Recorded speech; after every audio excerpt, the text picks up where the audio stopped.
All right, good morning, afternoon, evening, depending on when and where you're listening to this, if it's the live or recorded version. Welcome to the informational webinar for the TechConnect Ventures Lunar Deep Freeze Challenge sponsored by NASA. My name is Nick Cassandi. I'm the Executive Director for TechConnect Ventures. I'll be the host and moderator for this webinar. I'm sure you're all really excited to, sit through, should I say over the moon, to sit through yet another presentation of someone on your computer for the umpteenth time over the past many months. But hopefully at the end of the discussion, we'll be able to provide you everything that you guys need to break away and come back to us with some really game-changing solutions for this really cool NASA problem. Before any of you prematurely log off, I promise we'll keep the puns and really bad jokes to a minimum from here on out. I know that puns can cause an icy reception with some people, and we wouldn't want you all to give us the cold shoulder or freeze us out before we get a chance to finish. So I swear, I'm done. Anyway, the goal of today's webinar is to provide you all with information that you're going to need on the background of the challenge, the nature of the technical need, an overview of the opportunities for you to participate. And so ultimately, our agenda is going to touch on a lot of these items, after which we'll share some information about the challenge. We want to tell you about the rules, the eligibility, participation guidelines, and instructions for how to submit your solutions to this challenge. We also want to make sure that we answer your questions. We actually have received a lot of them in advance over email. So what we'll be doing is kind of going through the process and then answering some Q&A. Before we jump into the discussion, just one note so everybody's aware, we will be recording the webinar along with all the questions today. The recording and a transcription will be made available on the challenge website and in the challenge FAQ in the next couple of days. So keep that in mind. If we don't get to your questions right away, they will be answered sort of after the fact. So we'll get to everything at some point. So let's get started. For those of you who aren't familiar with us at TechConnect Ventures, we're the Open Innovation and Challenges branch of TechConnect. Hold on, gotta make sure this is going. There we go. We're the Open Innovation Challenges arm of TechConnect. If you're familiar at all with TechConnect, you'll know us as the Innovation and Emerging Technologies events company. We host events such as the Smart Cities Connect, TechConnect World Innovation Conference, Defense Tech Connect, the SBIR and STTR Innovation Conference, and quite a few others. We're really pleased to be one of the featured vendors that was awarded on the recent NASA Open Innovation Services 2 contract. Really what that is a great opportunity that's being sponsored by the Center for Excellence of Collaborative Innovation and the NASA Tournament Lab, which is a branch of that. They're giving a lot of great opportunities to leverage the power of open innovation to solve really tough problems, both inside NASA and across the other government agencies as well. So we're really grateful for this opportunity. We're going to be the primary challenge execution manager throughout this process, meaning that we're going to work hand in hand with NASA here to execute this to the best we can. NASA's providing the challenge, the technical problem, and the expertise. And really, we're the engine behind the scenes, making sure that your submissions and solutions make their way to the team at NASA.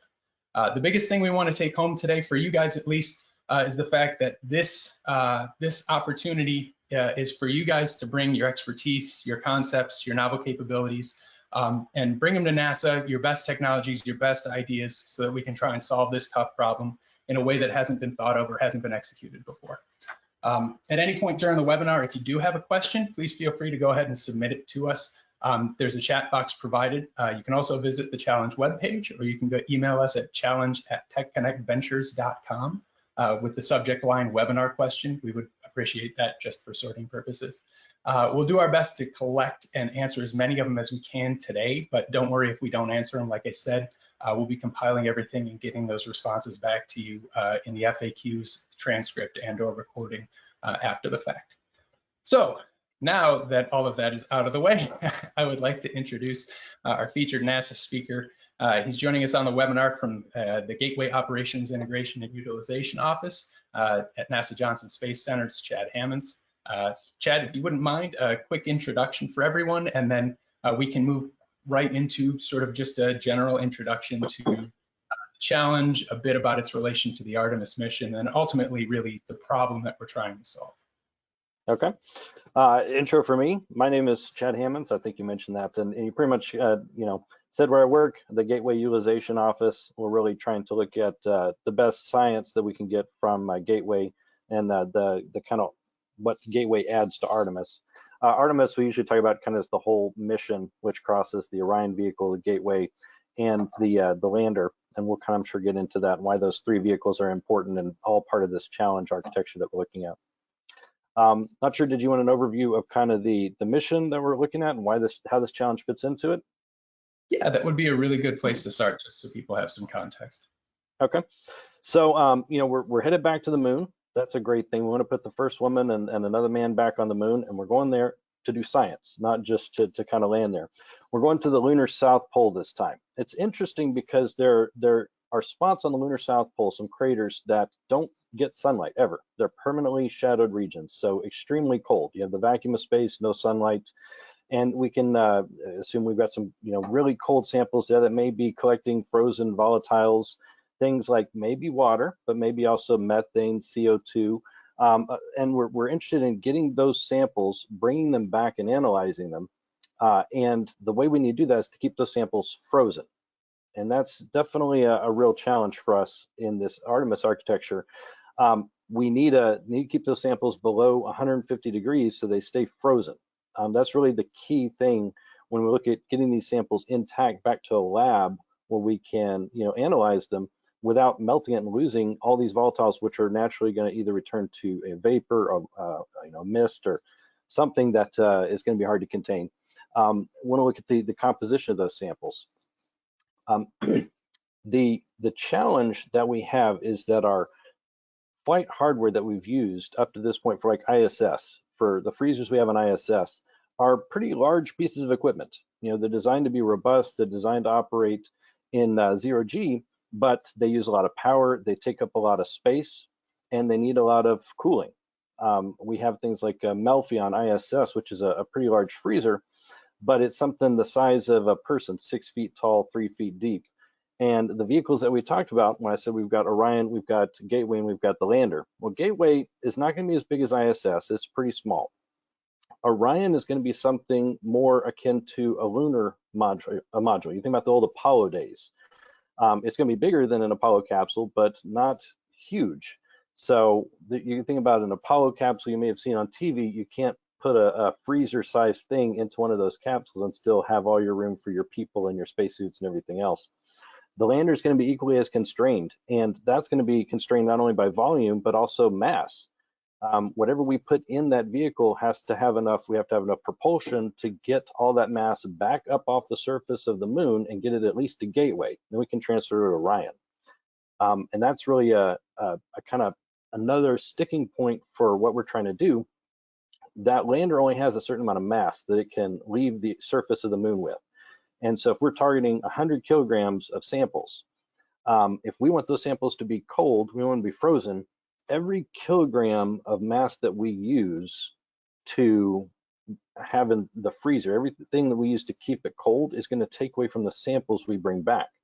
So if we take a 50 kilogram freezer and put it in that vehicle, even if we could make it fit in the volume, that cuts our science in half. We're using half of our mass allocation to support keeping the samples cold. We really want to minimize that number as much as possible so we can bring back as much science as possible. We'll have as much of the frozen as we can get, maybe up to 10 kilograms, hopefully. And then everything that's left of our allocation will be, we'll assume ambient temperature samples. But we're focusing on those frozen samples for this challenge. Hopefully that's kind of at least a good overview. I may have gone into a few details there. And we'll get into more, I'm sure. So that's perfect. Just a quick reminder, everybody, questions that come up, be sure to go ahead and submit them into the chat bot at the bottom. Again, we can also submit them via email if you don't have time or the thought process right now. We'll be taking questions up until about 5 p.m. today before we compile and put into the final transcripts. Yeah, great. So we appreciate the overview, Chad.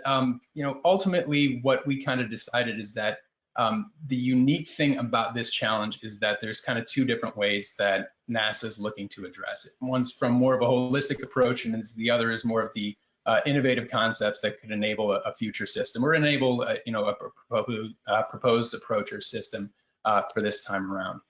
So that kind of brings us to the next section that we wanted to talk about, is the fact that for those of you who have checked out the website or had time to look through, we have 2 challenge categories that we're featuring. The first of the categories is, we're calling it very inspirationally, Category 1, and that's the small transportable cryogenic containment systems.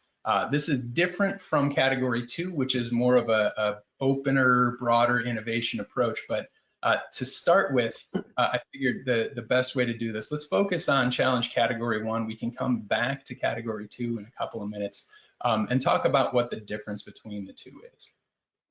Yeah, I think well, let me just kind of start with why we have 2 categories, if you don't mind. Yeah, absolutely. I think it's important to kind of recognize that what we're looking at is very complex. Like, we recognize that. We know that the solution space we're dealing with is a technical challenge. It's going to be pretty difficult to put together something that can go end to end from the surface of the moon through 3 different vehicles, land on Earth, and keep all this, the samples at the right temperature, meet all the power requirements for these modules that have very small power margins. And again, we already talked about the mass. So we recognize that. Now, that doesn't mean we don't think we're up to the challenge, and we want to see if we can get any single point solutions or set of solutions that somebody come up with that has these great ideas that will take us from the moon back to the Earth and keep our samples frozen.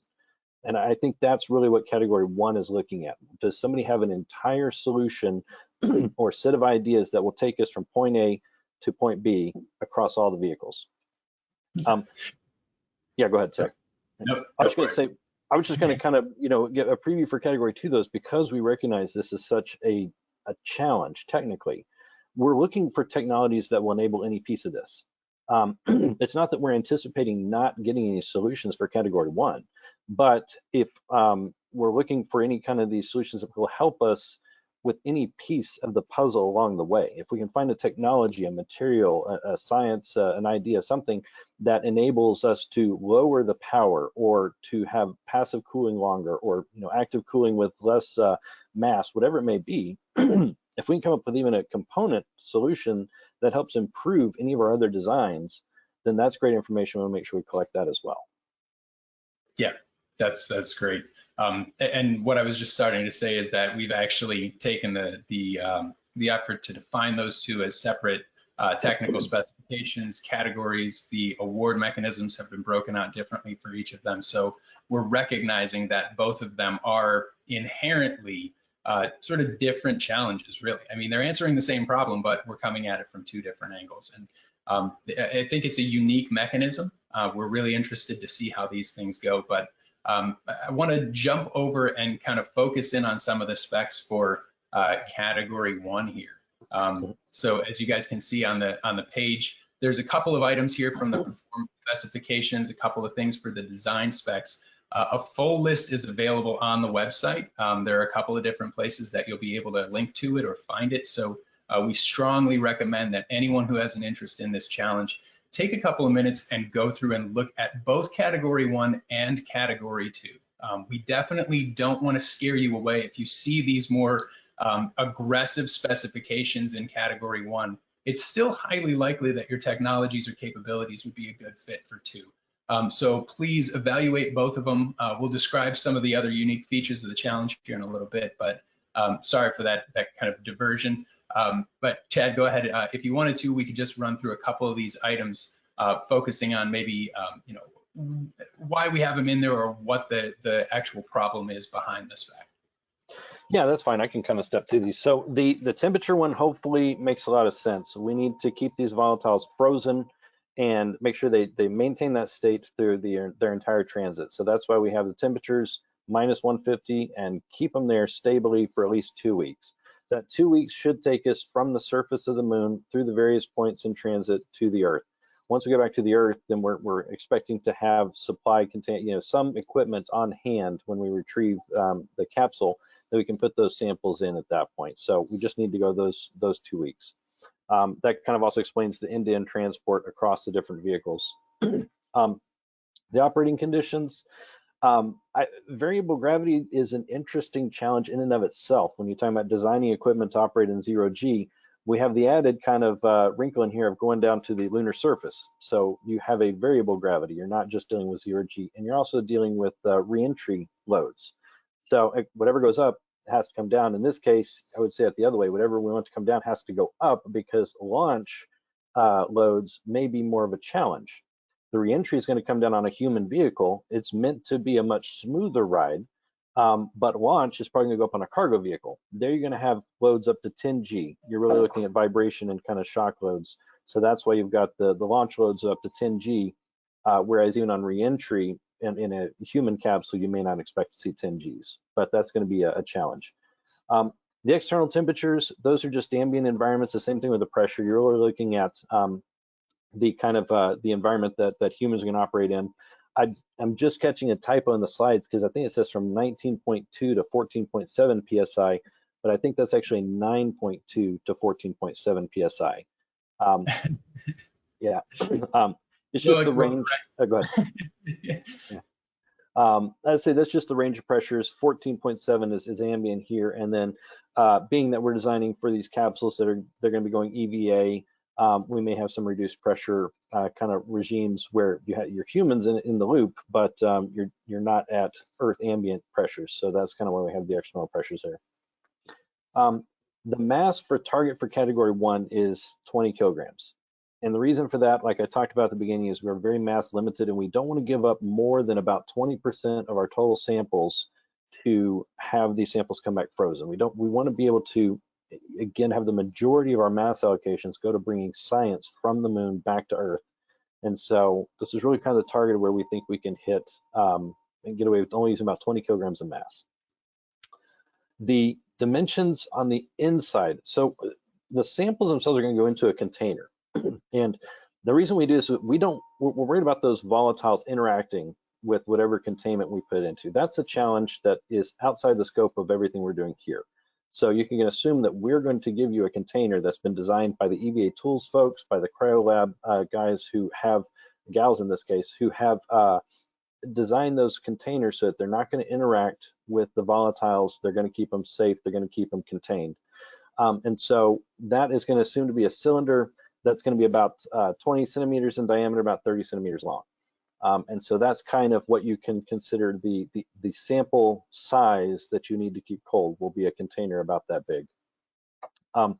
We've got low power, and I say or zero external power because passive cooling would be awesome simply because active cooling takes mass. But whatever it is, we've talked about why that. The power aspect is we haven't talked about too much.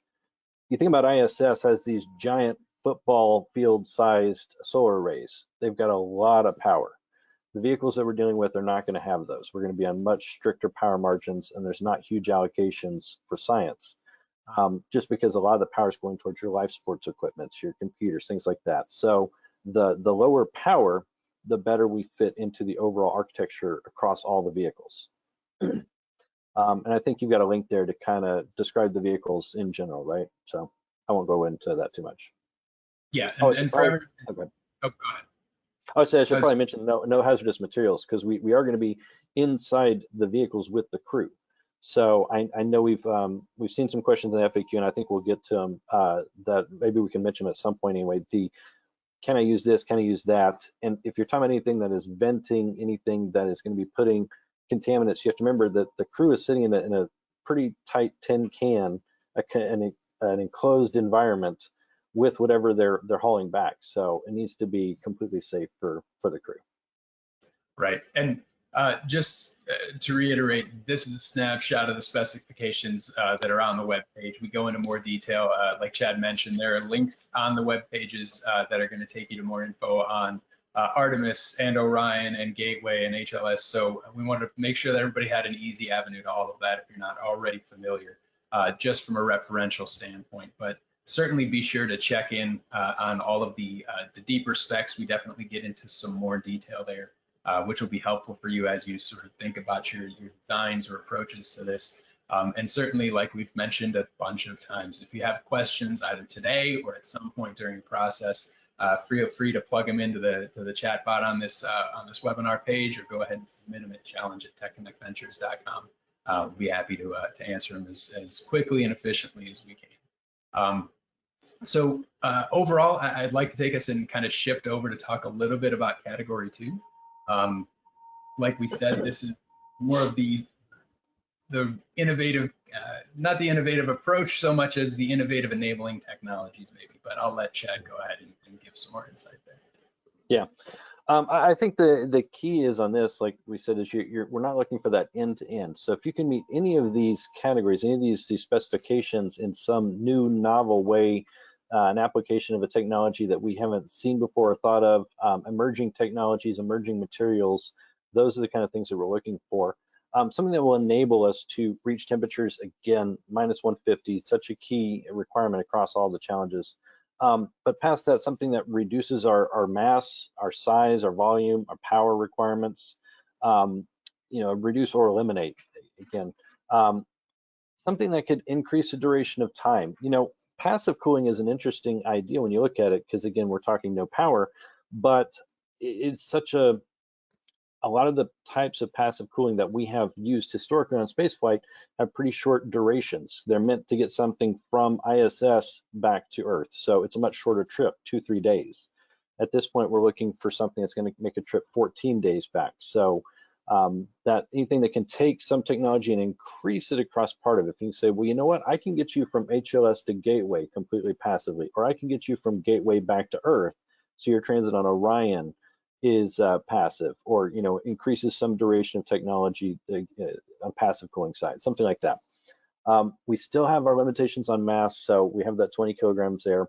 We're still going to get the same containment sample, the sample container, so the specifications there are going to be the same. I think this is where we add that operation within 3 to 5 years, because this category opens up low TRL options, technology readiness level options. So like I mentioned, the emerging technologies, it still has to be enough, developed enough that we can take this and put it online within 3 to 5 years, so that when our missions start going, to the moon, through Gateway and Orion back to Earth, that we have this technology ready to bring these samples back with us. And then I think we've got there the power specifications as well, what we have on Gateway, what we have on the different vehicles. I think those are all laid out online too, kind of broken down vehicle by vehicle. Right, absolutely. And so we're seeing some questions. We know that there's a couple of people inquiring about deeper specs and things like that. We'll try and get to some of these things as we get into the Q&A section. Again, if we don't get to your specific questions, sit tight, it'll come up quickly. But wanted to move on. So from a technical standpoint, hopefully you all understand a bit about where the direction of this is headed. Certainly we're trying to answer a really tough problem. Doing our best to make sure that we give you a lot of different avenues to engage, and incentivizing those in a pretty cool prize structure as well. So what I'd like to do is shift more to the operational side of the challenge discussion. This is going to give you guys some insights into the timeline and how to submit and some of the requirements and eligibility, which I quite obviously everybody has interest in. So the first thing here, if you haven't seen on the website or you're not as familiar, we're looking at the challenge timeline. We opened up for submissions about a month ago, just under a month ago. We've been doing some socialization, and we're now at the informational webinar. The deadline is November 12th, as you can see, at 7:59 p.m. We wanted to get everybody as much time as possible to get these things in before we start running into the holiday deadlines and issues and lack of calendar availability. Our evaluation process actually takes that into account, which is why you can see that from the deadline to the winner's announcement actually is almost a 2-month time frame. But if you subtract out end of year holiday disruptions and things, it's actually much more like a month to a month and a half process. So we know that that's maybe a little bit longer than most would like to wait to find out if they've won. But we are trying to be cognizant of the fact that you may not be in the office, and we'd hate to call your office and not be able to get you. So evaluations will take place from the 13th through mid-December, at which point we'll go through some quick selection. We'll be notifying those top winners, making sure that we can collect all the necessary paperwork that we need to make sure that you get your rewards. We will get to some of that information here in a little bit. And certainly as we go through the process, if people have questions, we'll definitely be able to answer those throughout this up until the point that we sort of close the project out with the announcement in January. So the big thing that everybody's asking about is the awards and how we divide them up. A total prize purse of $40,000 has been allocated for this. It's divided evenly between the two challenges. So category 1 and category 2 both have $20,000 allocated. However, we've focused in the awards conscious of the fact that one of the challenges is probably a little more extensive in terms of the technical depth versus the more innovative approach or the more innovative singular concept in category 2. So for category 1, we're going to have 2 awards at $10,000 each. Again, total prize pool of $20,000. And for category 2, it's going to be 4 awards at $5,000 per. These are certainly not guaranteed to submissions, but the best solutions that are evaluated based on the criteria that we're going to discuss in a couple of seconds here. Those are the ones that are going to be weighted to the top. The evaluation is going to take place by a team of NASA experts, so you can be assured that it's not people like me who are reviewing this. It's certainly going to be people more like Chad and his team who are doing it. The couple of things to also understand is that there's some adjacent awards that are going to be available.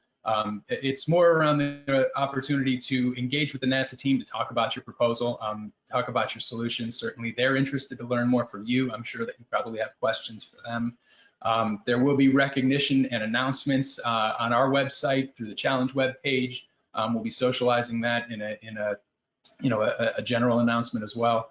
And then, obviously there could be opportunities for future collaboration. Nothing is guaranteed. I'm sure Chad and every other NASA person here wants me to reiterate that, but certainly we want you guys to come in with the idea that this is something worth your while. So there's a lot of cool stuff happening, a lot of cool opportunity that's going to be generated out of this. And I do want to point out too, so this is a question that has come up a couple of times already. By accepting awards, there is a requirement. There is an assignment of rights. I'm going to read it off the paper so I get it absolutely correct.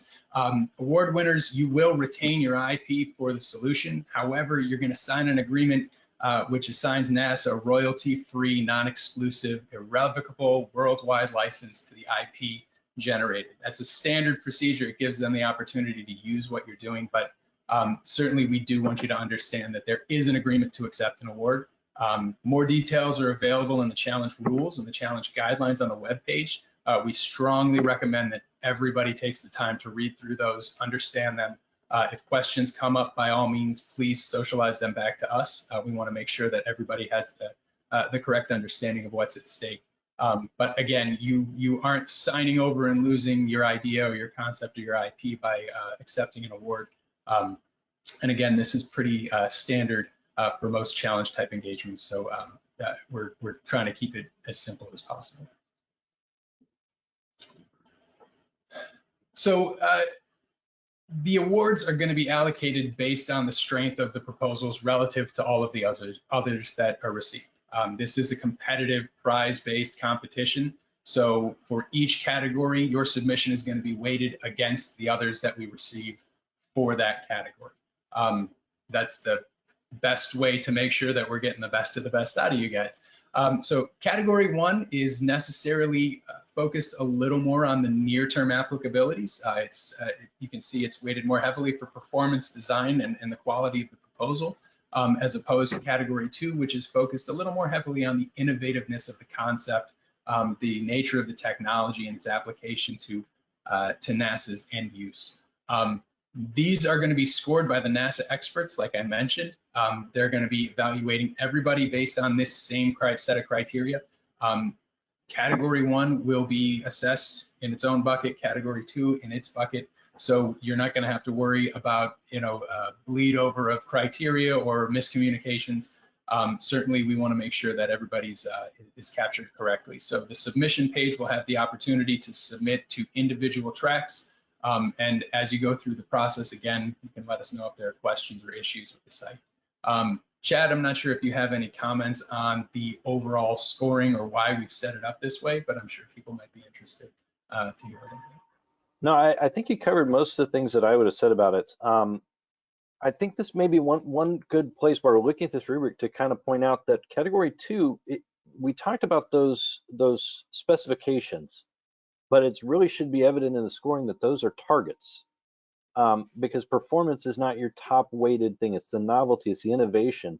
And I think that's so important for this category 2. Like, you know, I've talked about this temperature over and over again. It's minus 150, how it's so important to keep things cryogenically frozen. But we've acknowledged on our side, you know what, if we can't get there, minus 80 is better than minus nothing, you know. And it comes to, if you have some innovative way and you don't quite meet what we're calling specifications, you still might have a winning design for category 2.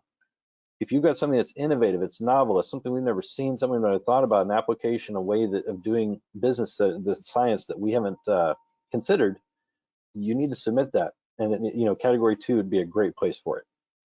Well, and so that actually raises an interesting question, which we can just address here. It's come up a couple of times already. But for category 1, if someone proposes a technology or a solution that applies to, say, two vehicles, the transfer between HLS and Gateway, or from Gateway to Orion, and it addresses both of those, is that more of a category 1 response, or is that more of a category 2 response? So when you say both vehicles, so I kind of see it as the 3 parts. So we've got HLS, we've got Gateway, and we've got Orion. You're saying if they can meet kind of 2 of the 3 vehicles? 2 of the 3 vehicles, that's the question. I think if you're only looking at 2 of the 3 vehicles, category 2 might be the better place for you. I just think category 1, there's so much emphasis in how we've set up the performance specifications and how we've set up the scoring, that we're going to be looking for, again, those end-to-end designs. From, you know, the surface of the moon, we come back EVA, you don't have to be a vacuum, but we come back in HLS, put a sample container into whatever you've created, your design proposal, and it needs to be at minus 150 from there until splashdown on the Earth. So that's the best place for category 1. If you can meet pieces of that, but not all of it, I think you can be more competitive in category 2. Let's chat here for a second.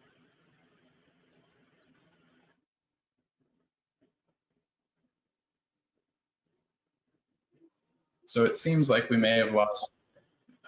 Chad, can you pause for a second? I think we had a glitch there. So I was staring aimlessly at the screen. We lost you for about the last 20 seconds. Oh, I hate that. I don't know exactly where I was talking. I was on a roll though, with some of the best things I've said so far. It sounded great. I think basically where you were, it was simply laying out that the solution base, the emphasis is so heavily weighted towards, can you get us an approach that hits every single bucket along the way, whether it's through multiple approaches or multiple systems, that people who have something that might only apply to 1 or 2 of the vehicles are best suited to come in and say, here's my approach in category 2. Yeah, that's kind of, I think, what I was wrapping up with there. That may be the part that got cut off, is I think you're going to be more competitive. It's going to be more beneficial for you to kind of be a winner in category 2 if your design doesn't quite go end to end. Yeah. And so, you know, as the challenge manager, then I will also say there's no limitation on submitting or participating in both of these categories. So if you feel like your solution not being an end-to-end or not being a holistic universal solution is worthy enough to submit to category 1, you're more than welcome to do so, understanding that it'll be weighted against a different set of criteria. But the way that we've set this challenge up, the way that we've arranged the opportunity, you certainly, as a solution provider, as an innovator, you can submit to both categories. You can submit multiple solutions. You can submit multiple components or materials. We're not trying to be too limiting in terms of the innovations that are coming back, because it is such a complex issue, and there's so many different areas that you, as a solver, as the experts out there, may be able to conceptualize a new technology or a new approach that we just hadn't thought of before. Okay, great. So now we get into the boring stuff from a technical perspective, but the important stuff for anybody who's actually going to submit. So to participate in the challenge, there's a couple of requirements.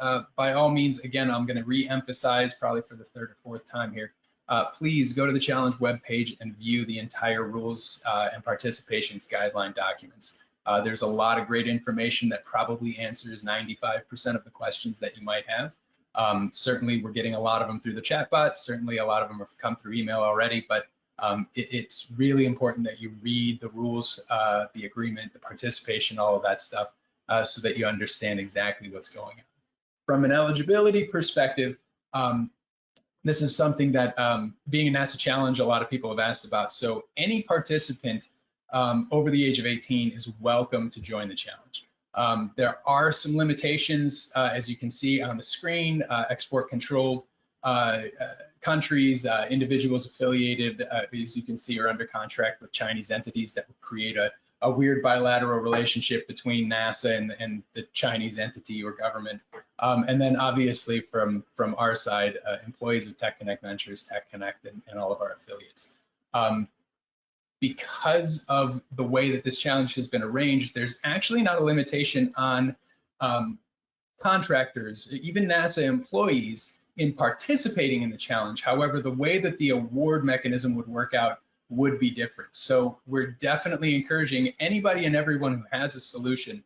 Certainly you're welcome to participate, but please check with your employer, check with your organization to make sure that it's within the terms of your contract, employer agreement, student agreement, anything like that before you do submit.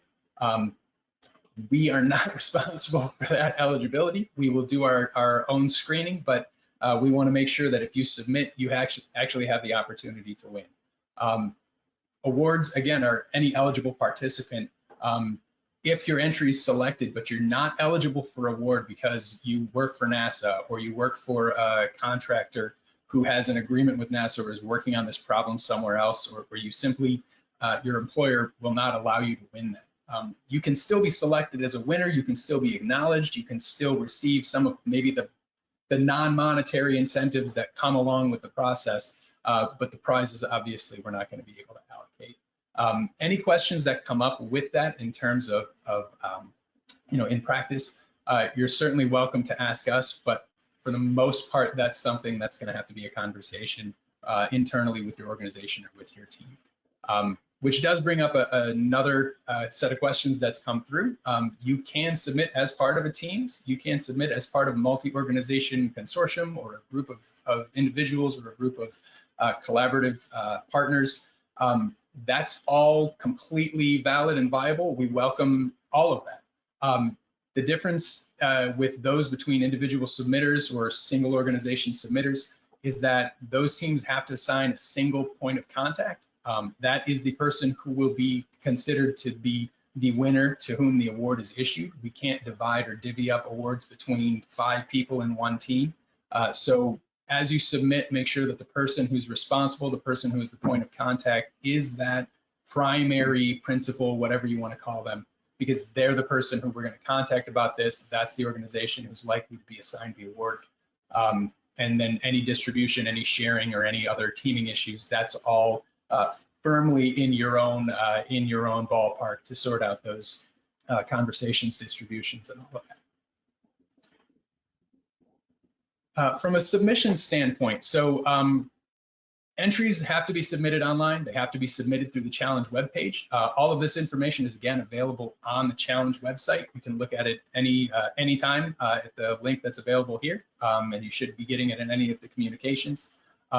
It has to be submitted digitally. It has to be submitted through the web form that we've provided. You will have the opportunity to select the category that you want to submit to, at which point you'll fill out and upload any of that information that you have available.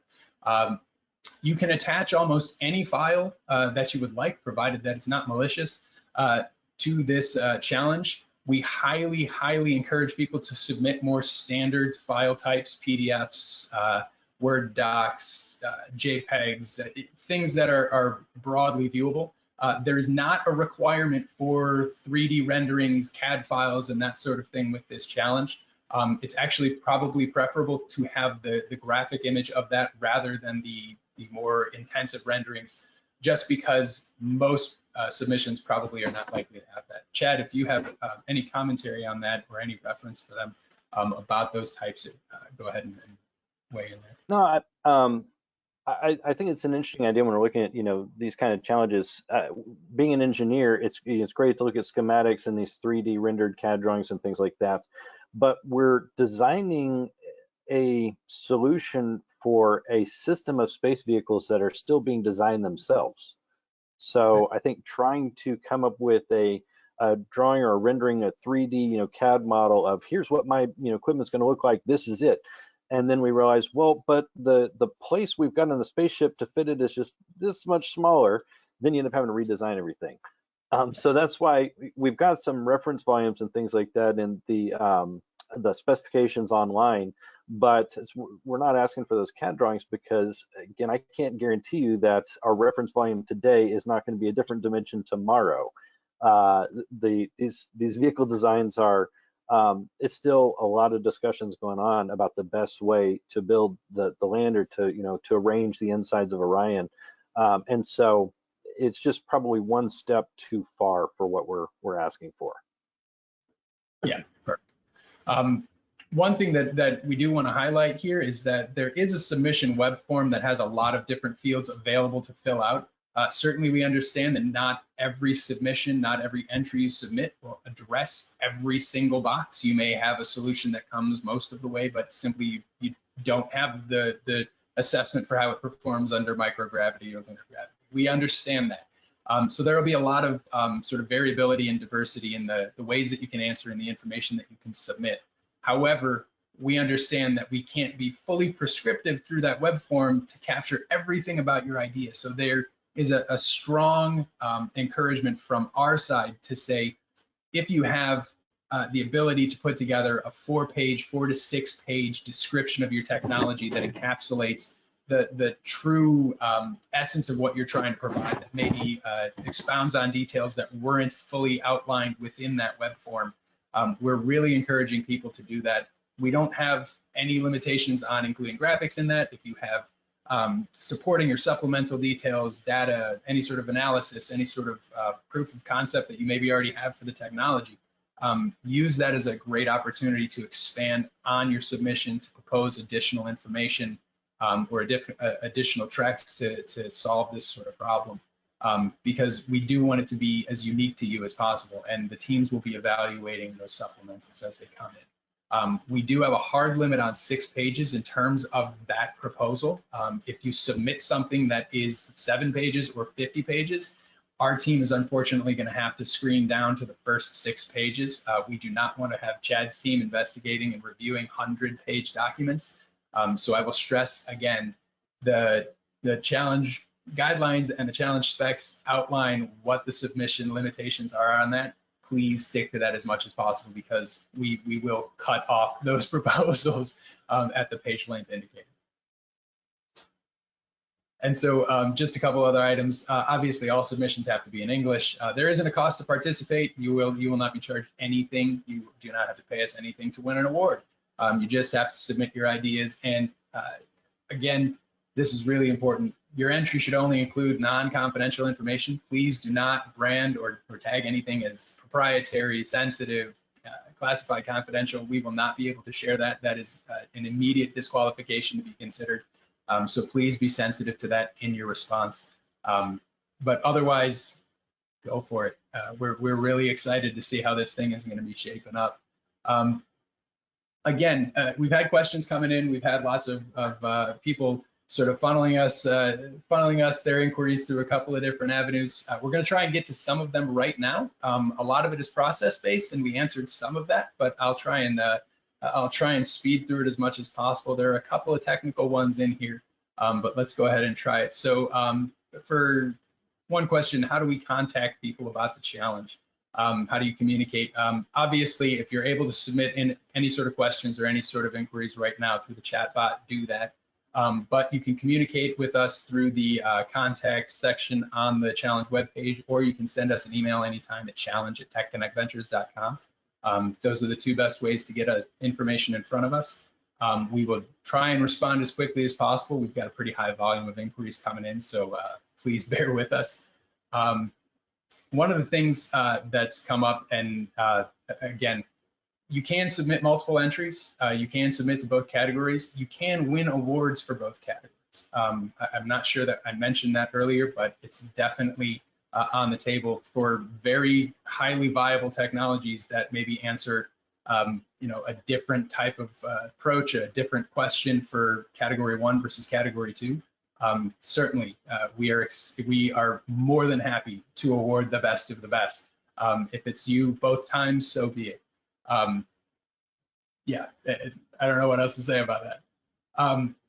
Couple of questions. You do not need to have a background in cryogenics to answer or respond to this challenge. Certainly, we expect that there are going to be plenty of you out there who do have that sort of background. However, if you're able to conceptualize a unique concept outside of that, there is no eligibility criteria around a background in cryogenics, around a background in space or aerospace applications. Anyone from the public domain there, you're welcome to submit. Another one, so no, we do not require you to submit prototypes or working demonstrations of a technology with this, like Chad just described. This is still something that is actually in development on its own. So there's not a need for you to demonstrate the technology actually is working today. If you can provide that in some sort of description, or if you can make reference to it, by all means, you're welcome to do so in a web form in the supplemental submissions. We are not accepting video uploads or submissions. That's not a part of what we're trying to do right now. So if you have a really cool visual effect, unfortunately, you're going to have to try and screen cap it or describe it as best you can. I think, Nick, on that one too, we've got the TRL definitions that NASA uses on the website, right? Yes, we do. Okay. Yeah. I think that'll be useful, especially when you're talking about things that, again, we're not looking for things that are working today, especially for the second thing, we're looking at innovative things. But I think we do have a category on there to characterize our TRL, and those definitions will hopefully help people kind of figure out where they are on that scale, that rating. Yeah. Another question. So yeah, we know that there's a pretty broad range of specifications, operating requirements between the various, the two challenge categories. Entries do not have to address all of them, but the more you can address, the more likely your solution will be evaluated towards the high end. Obviously, there's a difference between category 1 and category 2 in terms of the types and nature of specs that you can probably answer, but your entry isn't going to be disqualified just because you can't fill out one checkbox. That's something that we definitely want to stress, and we know, especially for category 2, there may just be areas that you can't, you don't have an answer to, or you don't have that information. Here's one for Chad. There are a lot of safety restrictions lifted. Just for clarification, can people propose systems that utilize normal, typical cryogenic substances like liquid nitrogen, supercritical CO2, any of that stuff? Yeah, so the safety considerations are kind of, unfortunately, very black and white. There's not a lot of gray space there. If it's not safe for the crew members who are inside the vehicles with the solutions, they're not going to be, they're probably not going to win the challenges.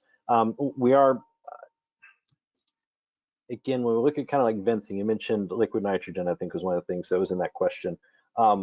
Liquid nitrogen is great for cryogenics here on Earth because you can take that liquid nitrogen and it kind of boils off in transit. There's shipping containers that is very interesting. You can ship these samples across the US using liquid nitrogen and maintain them at -150, temperature that kind of keeps coming up, and so it caught my ear. But the whole time it's boiling off nitrogen. Well, when you're in an enclosed environment, you're boiling off the nitrogen inside of the capsule and it's got nowhere to go. So you're either increasing the pressure inside the vehicle or you're displacing other gases. If you maintain the pressure the same, you're probably displacing the oxygen that the crew needs. And that's really gonna be the problem with any of those kind of supercritical gases or liquids that turn into gases, venting, things like that. They're unfortunately just really not gonna be, I'll just say it this way, anything that does any kind of venting as a way of maintaining cooling is probably not gonna be a viable solution for us, unfortunately. Great. So another question here. Are we able to submit academic papers related to our work? I'm assuming that question is in reference, can you submit your own research or your own papers as support for the proposal? Yes, you can include attachments that explain your proposed solution with your submission. There's another. Will the same team be evaluating Category 1 and Category 2 challenges, or is it going to be a different group inside of NASA? For us, it'll be the same team.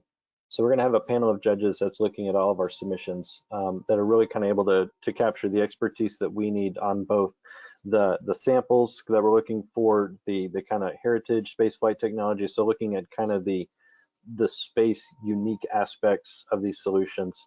And so it'll be the same team looking at both categories. Okay.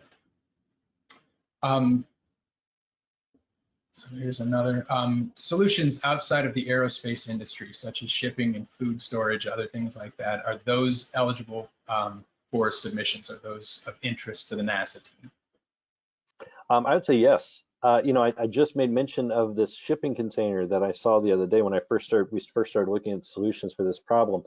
And I think that's really what's great about this type of platform, this type of crowdsourcing, is because we all, just the nature of our jobs, we tend to live in a bubble, and our bubble is very much it's aerospace, it's space flight, typically ISS heritage.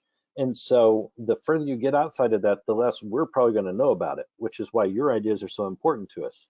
So I'd say yes, absolutely. Bring those type ideas, those applications, and get them into the challenge. I think that's going to be the kind of, again, unique aspect that is going to be outside of our realm of knowledge, inside of your realm of knowledge, and that's exactly what we're looking for. All right, so we've answered a good number of the questions that are coming through. So one question, this is more process related. So people are asking if you'll be able to find out your score based on the evaluation criteria outlined on the website. So no, we will not be publishing or publicizing final scores. We'll simply be alerting the winners based on that final assessment by Chad and his team. Another, aside from the prize pool, are there any other awards eligible? Yeah, we talked about that. It's also outlined on the website. There are cash prizes which will be distributed, but the winners will also have the opportunity for recognition, announcements. There are even an invitation to join a quick teleconference with Chad or his team, I guess, to talk through some of the details of your response and hopefully help better inform them as well. Couple more on the prize pool. So what happens to the prize pool if fewer awards are given in one particular category? So the prize pool is fixed at $40,000 for this challenge, $20,000 allocated to each category. We're going to try and stick to that as much as we can. Obviously, the nature and strength of the submissions will dictate a bit of that. Per the challenge rules, NASA and TechConnect reserve the right to alter the awards if we deem it necessary. Based on the participation today and what we've seen coming in, I don't know that it's going to be necessary to change it, but you can see in the rules there's a clear outline of the position on awards and things. In the event that nothing were to come in, there's no obligation to award, but certainly we don't think that that's going to be a problem.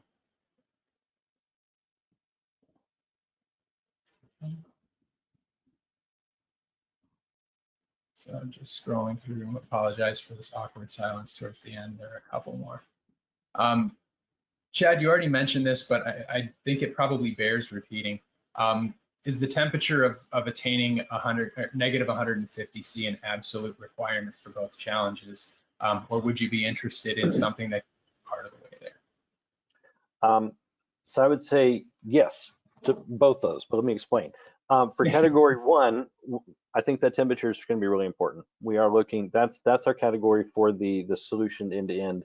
That minus 150 is going to be really important because, again, if you think back to the slide we had on how we're weighting our proposals, the performance of your submission is the largest weighted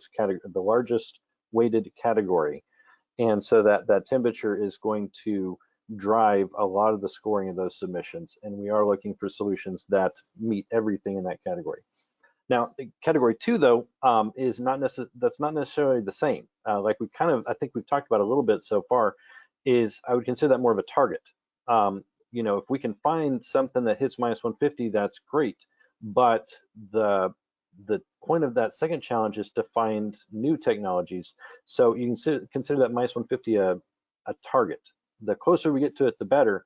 But if you don't meet that minus 150, that doesn't mean that you're ineligible in category 2. You may be able to win a selection in category 2 if you don't meet every specification. Probably have time for a handful more, so I think we can push through a couple of these as well. So one question here is, so for challenge category 1 specifically, does the storage unit need to be transferred between vehicles, or can the sample be transferred between multiple storage units where each vehicle has its own unit? Let me make sure I understand the question. So you're basically asking, do we need like a single container that's going to be transferred, or I guess if you just repeat it, make sure I understand. Okay. Yeah. I would say both. Oh, go ahead. No, a single unit across all, or multiple units, one for each vehicle. Yeah, I would say both approaches are equally valid. It's why we didn't specify it, and I forgive me if I'm overusing this phrase, but the solution space that we're dealing with is very complex. And the more prescriptive we are, I feel like the less innovative people can be with their solutions. So we know we've got a sample that needs to get across those vehicles, but if you've got one unit that is transferred itself across all the vehicles, that still meets all their specifications, then that's fine. If you need to have one copy of your unit that goes up with the lander, and one copy of your unit that's in Orion, and some either copy of the unit or a different conditioning unit, because you'll find our specifications, Gateway actually has slightly different specifications than HLS and Orion. You've got the capability there to condition samples. So you could, I'm just going to throw out an example, you could have some sort of passive cooling up for the ride from the lunar surface to Gateway, do some serious conditioning on the samples at Gateway, and then put them in a passive container and bring them back on Orion. Any combination of those active passive solutions, either the entire unit moving itself or moving the sample from unit to unit across the vehicles, as long as you can meet the specifications which are written from the samples perspective as it just goes along for the ride through your solution space, then I think that either one of those approaches would be considered valid. Hopefully that answers the question if I understood it correctly. So for either of the challenges, is there a preference between if the cooling mechanism is active or passive? I would not say that there's a clear preference. We're looking for, I think we've talked about the kind of difference between the two challenges enough, but we're not saying you have to be active or you have to be passive, or a preference between the two. When it comes to meeting the specifications, there are some things that are going to be a little bit easier to meet with passive cooling. Like, for example, passive cooling by definition doesn't require power, so it's going to be easier for you to meet the low power requirement using passive. But if it requires so much mass that your total solution ends up being more than an active cooling solution, which uses some amount of power but is lower mass, there's more of a trade-off there. So I would not say we're not specifying a preference for one or the other. The more your solution is kind of optimized in this bucket of low mass, low power, low volume, the better you're going to be. But how you get there, that is completely up to you. Awesome. And then we've got time for one more question, so we'll go ahead and throw this out there. On the challenge webpage, can you explain what air-cooled only means for an active cooling system? Yeah, that gets into kind of, I'm trying to pick a starting point here. What we mean by that is, if you look at ISS, if you can go and search for what we use for cooling on ISS, we have a lot of water-cooled technologies. That is, we have a thermal system that is circulating water inside the vehicle, keeping it at very low temperatures. And the freezers we have there can actually plug in and circulate the water through their devices. So it's a way to keep their electronics cool, to dump heat from whatever they're using onto the thermal system of the vehicle. For Artemis, across all the 3 vehicles, that's not going to be an option. We're not going to have the ability to to siphon that cooling liquid into your payload. So whatever heat you generate, if you think about an active cooling solution, you're using power. That power is going to turn into heat inside an enclosed environment. You need to get rid of that. The only way to do that is on these vehicles is going to be to dump it out into the air. So you know, whether that be passive cooling, radiating heat, whether that be using a fan to kind of push the heat, the excess heat you're generating out into the cabin, it can then be dealt with by the equipment in the vehicle. But you're not going to have the ability to, again, kind of plumb a cooling line directly into the vehicle or anything like that. Hopefully that's a good enough explanation. I'm sure we can come up with something to put on the FAQs that helps explain it a little bit better if we need to. But I think I know we have a heat specification, how many watts of heat you can reject into the atmosphere, but it just again has to get there via air cooling, not water cooling. Great. So we are up on time. It's been a great hour here. So we'll go ahead and jump to the last couple pieces of information here. Plenty of questions still coming in. Obviously, feel free to send them through the last couple of minutes here. If we haven't answered anything, we will do our best to get back to you as soon as possible. The recording and transcript of the webinar will be up on the webpage within a couple of days. All the answers to the FAQs will be cycled back to the website as well. So you'll certainly want to check back. Next steps. Obviously, we're just about halfway through the challenge. Most of you probably have been tracking it for the last month or so. Going forward, the biggest things that we want to recommend, obviously, confirm your eligibility to participate.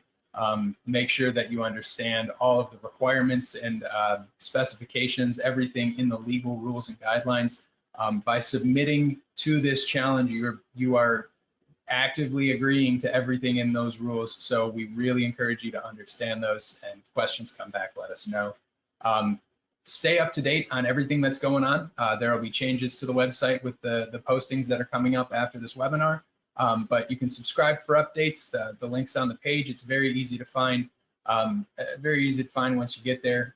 Definitely feel free to follow TechConnect Ventures on our social media accounts, Twitter and LinkedIn. The links are right there. Again, we're easy to find. And submit your entries. You've got until November 12th at 7:59 p.m. Eastern. That gives everybody the full business day, plus a little bit if you're on the East Coast, to get the solutions in. We will have a hard cutoff at that time. I am going to re-stress that will be the end of the submissions. We're not going to offer any extensions. We will not be offering any opportunities to email us your submission after the fact or in any other capacity.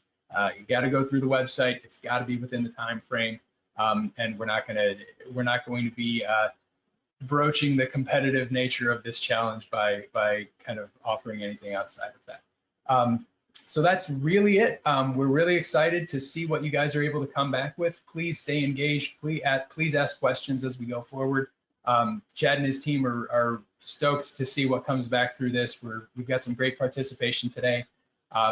Chad, thank you so much for taking the time out of your day to weigh in on all of this. I don't think that we would, there's no way that I would have been able to articulate this, even though we've been sitting together on the problem for a while. So thanks a lot for joining us. Oh, no problem. Thanks for hosting. And I'm going to just echo what you said. I have trouble expressing how excited we are to see some of these ideas, to see, you know, those of us who have worked with this kind of solution space for a while now, trying to characterize it and figure out how we're going to do this, seeing your ideas that are going to be so different from anything we've conceptualized, I think has got a lot of us very excited. So we're looking forward to kind of looking through that stack of submissions when we get to November and seeing what we've got. So thanks a lot.